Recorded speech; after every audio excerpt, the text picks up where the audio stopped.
ከእንግዲህ ሁሉም ነገር ግልጥልጥ ብሏል። ቴልአቪቭም መደበቋን አቁማለች። እስራኤል በጋዛ የምታደርገውን ዘመቻ እንዲያግዝ የተቋቋመ እጅግ አደገኛ ቡድን መኖሩ ይፋ ሆኗል። ሐማስ ሲናገረው ሳይታመን ራሳቸው እስራኤሎቹ አፈንድተውታል። አቡ ሸባብ የተባለው ይህ ገዳይ ቡድን እስራኤልን እንዲያግዝና ሐማስን እንዲያዳክም ነው በእስራኤል ተመርጦ በጋዛ ስምሪት የተሰጠው። ጉዳዩ ከዚህ ቀደም ሲነገር ቢቆይም አሁን ግን ከፈረሱ አፍ ተሰምቷል። የታፈነውን ያፈነዱት የቀድሞው የእስራኤል መከላከያ ሚኒስትር አቪግዶር ሊበርማን ናቸው። የእስራኤል መንግስት አደገኛ ወንጀለኞችንና ከአይሲስ ጋር ግንኙነት ያላቸውን ታጣቂዎች በጋዛ አሰማርቷል ያሉት የቀድሞ ባለስልጣን ይህ እየተደረገ ያለው ደግሞ በጠቅላይ ሚኒስትሩ መመሪያ ነው ብለዋል። ከዚህ ንግግር በኋላ የአይሁዶቹ ማሪቭ እና የዲዮት አህሮኖት ጋዜጦች በጉዳዩ ላይ ዝርዝር አወጡ። ከእንግሊዙ ጋርዲያን እስከ ሲኤንኤን ድረስም አቡ ሸባብ የሚለው ስም አስተጋባ። ይህ ከእስር ቤት ባመለጡ ወንጀለኞች የተቋቋመው ቡድን መጠሪያውን ያገኘው ከቡድኑ አለቃ ነው። ከ100 እስከ 300 የሚደርሱ ታጣቂዎችን የሚያስተዳድረው ሰውየው የዕድሜውን አብላጫ በጥፋት ያሳለፈ ሰው መሆኑ ይነገርለታል። ያሲር አቡ ሸባብ የጥቅምት 2023ቱ የጋዛ ጦርነት ሲፈነዳ አንድ ታራሚ ነበር። ይሁንና ምክንያቱ ግልጽ ባልተደረገ መንገድ ከእስር ወጣ። እርሱ ብቻ አይደለም፣ ጓዶቹም በነጻነት ጋዛ ውስጥ መምነሽነሽ ጀመሩ። የእስር ቤቱ በር በጦርነቱ ምክንያት ይከፈት፣ በእስራኤል እጆች ይከፈት፣ ግልጽ ያለ ነገር የለም።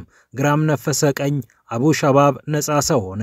በሐማስ አስተዳደር ለሸክም የከበደ አደንዛዥ ዕፅ ይዘህ ተገኝተሃል ተብሎ ዘብጥያ የወረደው ሰው ከእስራኤል ጋር ወግኖ ሐማስን ለመውጋት አፍታም አልፈጀበትም።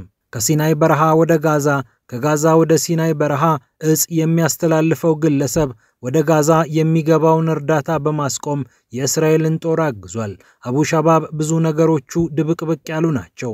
ሌላው ቀርቶ ዕድሜው እንኳን ቁርጦ አልታወቀም። ዘጋርዲያን 32 ነው ሲል ዘኒው አረብ 35 ዓመት ኖሯል ይላል። ቀጭኑ 150 ሜትር ቁመት ያለው አጭሩ የመሪነት ግርማ የሌለው ያልተማረው ይህ ሰው ድንገት የታጣቂዎች መሪ ከመሆን ግን አልተገታም። ከጀርባው ያለችው እስራኤል ቀላል መሳሪያዎችን አስታጥቃ ወፍራም ስም ሰጠችው። ቡድኑንም ለግዳጅ ደጋግማ ትልከዋለች። እርዳታ ሊሰጥ ሲል ጥቃት ከፍቶ እህል ይወስዳል። ከዚያም በሐማስ ይሳበባል። የፍልስጤምን ሰንደቅ የያዘ ወታደራዊ ዩኒፎርም እንዲለብስ በእስራኤል ተፈቅዶለታል። በግብፅ ድንበር ካምፕ መስርቷል። በራፋህ አንድም ፍልስጤማዊ ድርሽ በማይልባቸው ቢገኝም ጭንቅላቱ ተመቶ በሚሞትባቸው ቀጠናዎች እንደ ፈረስ ይጋልባል።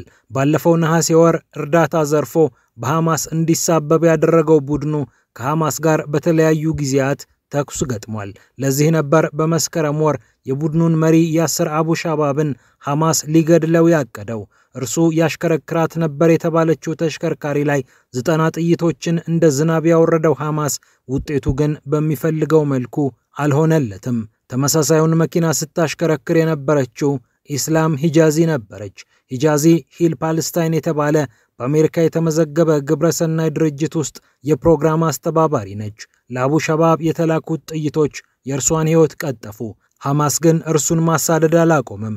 በህዳር ወር ሐማስ ከቡድኑ ጋር ባደረገው ፍልሚያ የአቡ ሸባብን ወንድም ፋቲን ጨምሮ 21 አባላቱን ደምስሷል። በዚህ የበገነው አቡ ሸባብ ለእርዳታ የመጣ ነዳጅ ጫኝ መኪና በማጋየት እርዳታ የሚገባበትን መስመር ዘግቷል። ከዚህ በኋላ ስሙ ይበልጥ እየገነነ መጣ። ዋሽንግተን ፖስት የተባበሩት መንግስታትን የውስጥ ማስታወሻ ጠቅሶ እንደዘገበው ቡድኑ እርዳታ እንዴት እንደሚያስተጓጉል በሚገባ ተጽፏል። ሙሐመድ ሸሃዳ የተባለ ጸሐፊ ቡድኑ እስራኤል የጋዛን ህዝብ አስርቦ የማስወጣት ፖሊሲዋን የሚተገብርላት አደገኛ ቡድን ነው ይላል። ቡድኑ እርዳታ አስተጓጉል ተብሎ ለማስተጓጎል ተኩስ ሲከፍት የኃይል የበላይነት የሚወሰድበት ከሆነ የእስራኤል ጦር ሽፋን ይሰጠዋል። በዚህ ሁኔታም በርካታ የሐማስ ታጣቂዎች በእስራኤል አየር ኃይል ተመተው ያውቃሉ። ያሲር አቡ ሸባብ ይህንን ድርጊት በመፈጸም ብቻውን አይደለም። የቡድኑ ምክትል መሪ ጉሳን አልዳሂኒ አብሮት አለ። የ38 ዓመቱ ዳሂኒ የቀድሞ የፍልስጤም አስተዳደር ባልደረባ ነው። ይህ ሰው ሳዳም አቡ ዛካር ከተባለ ግብረ አበሩ ጋር ሆኖ አባላትን ይመለምላል። አልዳሂኒ የኢስላም ጦር እየተባለ በሚጠራ ቡድን ውስጥ አባል ሆኖ ነበር።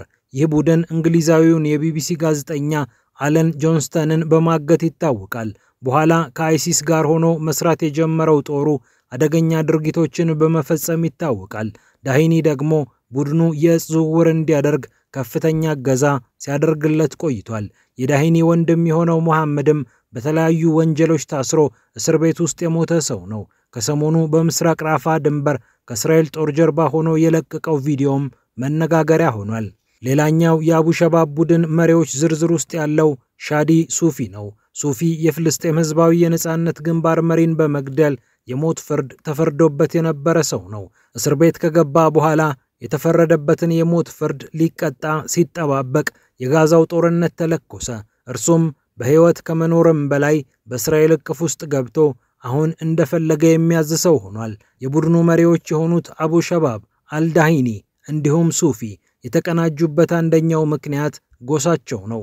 ሁሉም የቤዶዊን ታራቢን ጎሳ ተወላጆች ናቸው። ይህ ጎሳ ከራፋህ እስከ እስራኤሉ ነጌቭ በረሃ ተበትኖ ይኖራል። ከግብፁ ሲናይ እስከ ዮርዳኖስም ይገኛል። አቡ ሸባብ ድንበር ዘለል በሆኑ አሸባሪዎች የተሞላ ድርጅት ነው። የቡድኑ አባል የሆነው ኢሳም ሱሌማን ኔባሂን ለዚህ ምሳሌ መሆን ይችላል። ይህ የ35 ዓመት ሰው በነፍሰ ገዳይነቱና በአይሲስ አባልነቱ ይታወቃል።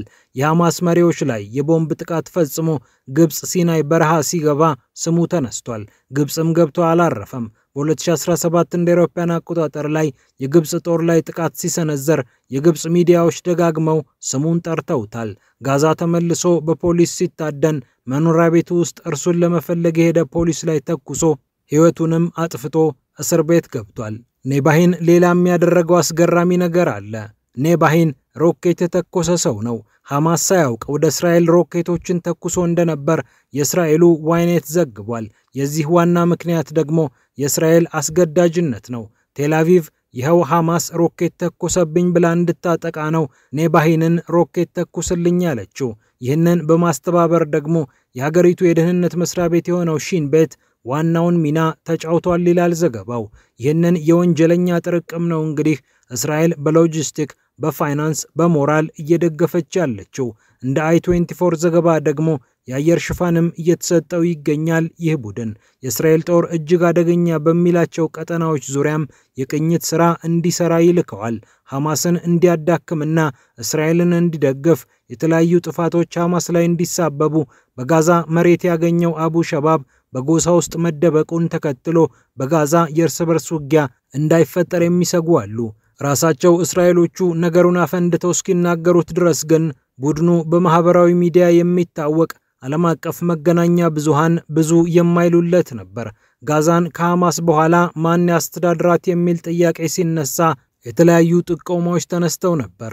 አሜሪካ፣ የተባበሩት አረብ ኤምሬትስ እንዲሁም ሌሎች የአረብ አጋሮች ይግቡበት ስትል እስራኤል ማንም አይነካውም ሲል፣ ግብፅ ደግሞ የአረብ ጦር ተውጣቶ ከዚህም ከዚያም እዚያ ይስፈር ስትል ቆይታለች። እስራኤል ለጊዜው አንድ ቅጥረኛ ቡድን ያገኘች ይመስላል። የምዕራቡ ዓለም መገናኛ ብዙሃንም ስለ ቡድኑ ደጋግመው ዜና መስራት ጀምረዋል።